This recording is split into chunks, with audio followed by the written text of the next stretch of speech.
So para nga po sa mga hindi nakakaalam ay opisyal ng kumala sa Sacramento Kings ang Gilas legend and former PBA MVP na si Jimmy Alapag matapos maging parte ng coaching staff sa nakalipas na 6 na taon.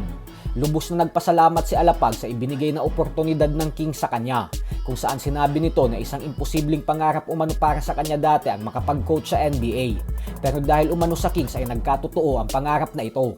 Subalit dahil nga po wala na si Alapag sa Kings, ay gusto ng mga Pinoy fans ngayon na makita si Mighty Mouse na subukang lumapit sa Miami Heat at mag-apply sa coaching staff nito nang dahil sa may koneksyon naman umano ito sa kapwa Phil-Am na si Coach Spo, na siyang naninilbihang head coach ng Heat sa nakalipas na 18 taon. Ayon sa mga fans ay wala naman daw masama kung sumubok dito si Alapag kasi wala naman umanong mawawala sa kanya. Malay daw kasi natin ay mabigyan talaga siya ng posisyon dito.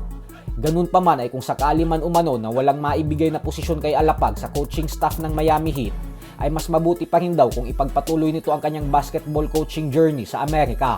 Pwede naman umano itong pumasok sa NCAA Division 1. Bagay na malaki daw ang tsansa ni Alapag makapasok nang dahil sa NBA background nito. Mas maayos umano ito kaysa umuwi ng Pilipinas at mag-coach sa PBA. Sa kasalukuyan ay hindi pa malinaw ang plano ni Alapag, pero tiyak na makakatanggap ito ng offer sa PBA, kaya hindi rin talaga malabo na muli natin siyang makita sa pambansang liga.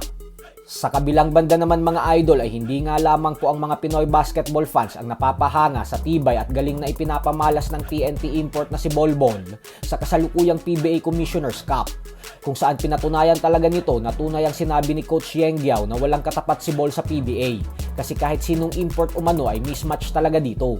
Maging ang Gilas naturalized player and Ginebra import na si Justin Brownlee ay hindi naitago ang kanyang paghanga sa former 6-year NBA player. Ayon kay Brownlee ay sobrang tibay daw talaga ni Bolbol dahil makikita mo umano na namamaximize nito ng husto ang kanyang height and size advantage.